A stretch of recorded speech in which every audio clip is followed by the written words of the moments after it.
שומר בתולדות ישראל. פה יש 7 כנגד 7 עמידות בלב, 7 רגשות. בראש יש שלושת המוחות, מוח ימין, מוח אחורי, חוכמה, בינה ודעת. יש את כל האנרגיות, את כל הכוחות שלנו, 10 ספירות זה נקרא בקבלה, כל הכוחות שלנו שאנחנו מתחילים להשם, ודרכן אנחנו נראים לעולם. So basically, the idea of this is we're commanded in Deuteronomy 6 to do this, to have God's commandments, to write them on our arms, between our eyes. And the way it's put together is in 3 letters of the Hebrew alphabet, the Shin, the Dalet, and Yud, which makes up the name Shaddai, El Shaddai, God's name. And God's command to be in our over our heads and over our hearts and over our hands. And this is the side close to our heart, so that God's commands would be in our heart, in our minds.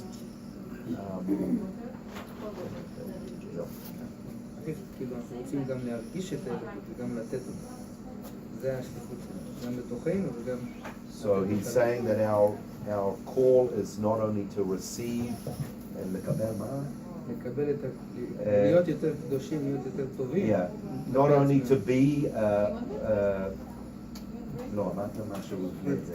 רק לקבל את האלוהות, לא רק לקבל את החוכמה, אלא גם לתת. First we need to receive God's words and His presence, and then to give it. לתת חסד, לתת אהבה, וזה אלוקות גם. To receive His love and His mercy, and then to give it.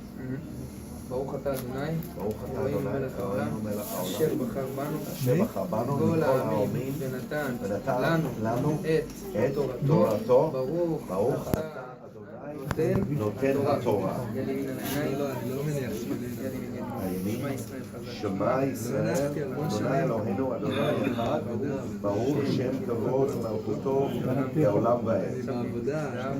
ואהבת את אדוני אלוהיך בכל לבבך, בכל נפשך ובכל מאודיך. והיו הדברים האלה אשר אנוכי מצווך היום על לבביך, ושיננת לבניך ואמרת בם, ושבתך בביתך ולכתך בדרך, ושבתך ובקומך, ושבתם לאות על ידיך, והיו לטוטפות בין עיניך, וכתבתם על מזוזות ביתך ובשעריך. וואו, כן, אבל אני לא דתי. אהרון בן רות. השם יברך אותך בעזרת השם. לא, זה באמת בסדר. ברכה בכל מה שאתה עושה, נחת, שמחה. יהודי, אבל אני לא מניח. This is Abraham, that's his real name, Abraham, or Avi for short. And he's a rabbi from Moscow. לא, אני לא רוצה... שם טוב, בוא. אני ישראלי, אבל הבאתי אותו שם טוב, ממוסקבה לפה, להראות להם את הארץ. מנהל נולדתי פה, אבל עכשיו אני בוא. He was born here, but he is an apostle to Russia. And he has brought these people from Russia to show them around in the land. The Lord is one, and you shall love the Lord your God with all your heart, soul, and mind. Every Jew has to learn that for his bar mitzvah when he is 13 years old. And every Jew knows it by heart in Hebrew and English. So that's what it was. Okay. Okay, let's say that. Okay, my friends, welcome to Eretz Bereshit, welcome to Genesis land. Where are you from? Michigan. All of you, Michigan. Wow, great. Okay. Really happy to have you here. My name is Damesek Eliezer. Probably wondering how come I have two names. The first name, Damesek, is after my home city of Damascus, which is in Syria today. And the other name, Eliezer, after the Hebrew word Ezra, help or helper. That's what I do around here. I feed the sheep. and I walk the camels, and I organize the tent and start the fire and anything else that is needed around here. I help my master actually. You know who my master is, by the way? Abraham, exactly. Abraham is my master, and anything he wants me to do around here, I do. But you know, really, my very favorite thing to do around here is fulfilling Abraham's favorite mitzvah. You know what mitzvah is? Mitzvah is a Jewish commandment for a good deed. And Abraham's favorite mitzvah is Hachnasat Orchim, hospitality, welcoming guests. That's what we're going to do today. We're going to go back in time on our magic camels, 3,800 years. And we're going to meet Abraham. We're going to take part in his famous hospitality. But first, before we do all that, let me tell you the story of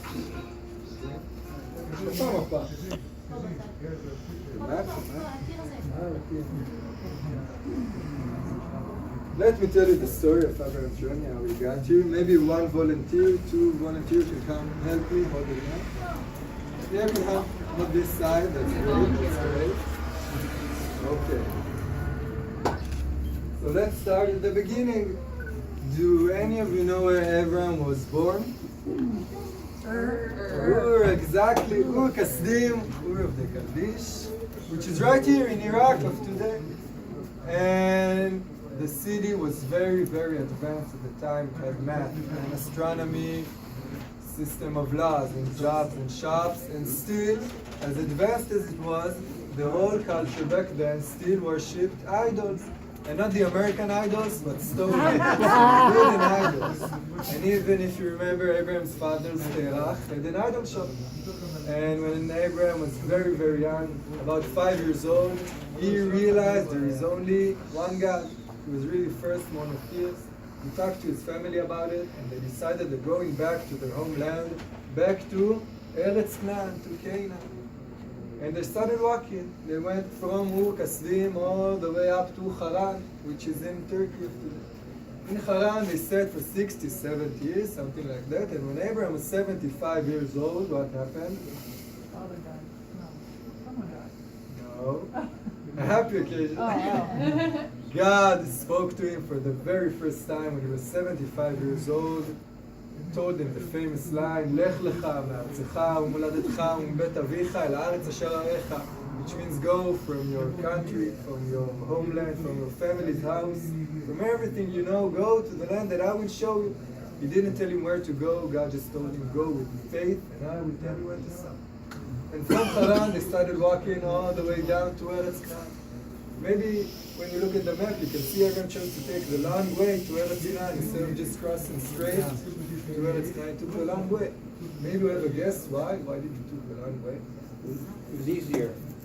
River? Okay, it wasn't easier. It was longer. It was a hard journey. The water? The water is partially true. That's right. Abraham could walk alone. He was a good shepherd. He was a good nomad. He knew how to find food and water in the desert, and he could walk straight to Eretz Canaan.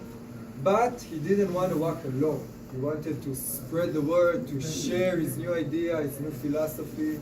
And the best way really to meet people back then in the desert was near water sources. As you can see, these two big blue lines here, big rivers back then called the Prat and the Hidekel. That's where people used to live back then. And on his journey, on his way, all the way up to Haran, then all the way down to Eretz Canaan, Abraham gathered thousands of students, of followers who joined him in his journey. And they reached Eretz Canaan, this big circle right here. They kept walking. They walked through all over the land, through Shechem, Bethel, Hebron, and Beersheba, in the search of food and water, and they couldn't find any. They couldn't find enough for everyone, because there was a big famine in the land in those days. So they decided they're going down to Egypt. Why Egypt? From all places, maybe. Guesses. You can take a guess. Big river in Egypt called the Nile River, the only river back then that still had water, still had life around it. They spent a short period of time in Egypt, and when Abraham came back to this land, he came back as a very wealthy man. A lot of sheep, goats, camels, gold and silver, and from all over this land he could choose where he wants to settle down. From all over the land he chose to sit down right here, which is right here in this area. Maybe you can look outside the window and you can ask yourself, why?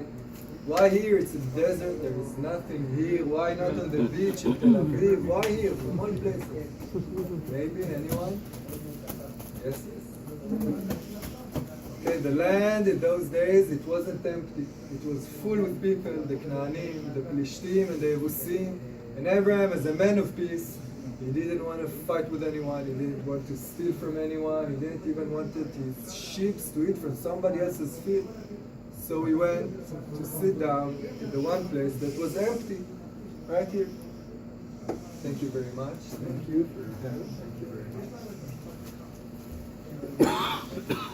Yeah, I know. I talk a lot. So Mom always tells me, Eliezer, just stop talking and bring the guests. So that's what we're going to do. Before we ride the camels, a few safety instructions. Okay.